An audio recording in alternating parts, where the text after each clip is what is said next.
You're not on vacation, but you're working from home from someone else's home.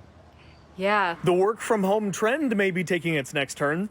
Katrin Colt is a sales manager at a company called Growth Genius. She's living in Toronto this month as she explores her company's flexible work location policy. And we just fully embrace that this is now not just something that you can potentially do. This is a perk. This is something they should be taking advantage of. She actually says her employer had this type of policy in effect well before the pandemic started, but since then she's noticing others like her in the workforce, booking short-term rentals and living in vacation-style accommodations, but continuing to work. In this case, she booked this Toronto accommodation using Airbnb.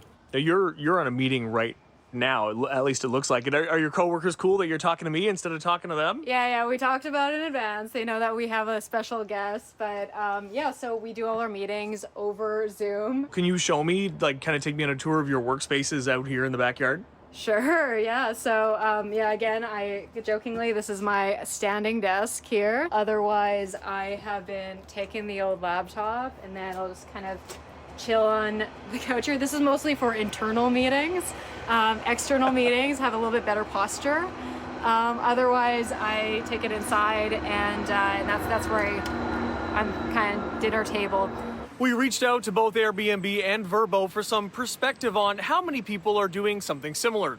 Airbnb telling us trips over 28 days became the fastest growing type of booking on the platform in the second quarter.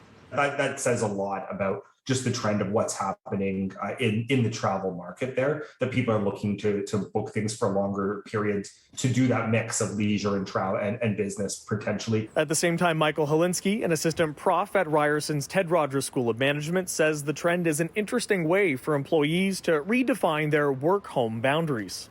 For a long time, there's been research to suggest that taking time away from work is valuable, but at the same time, there's also a lot of research to suggest that changing your scenery, changing locations can also be beneficial. That's been primarily studied from a vacation perspective.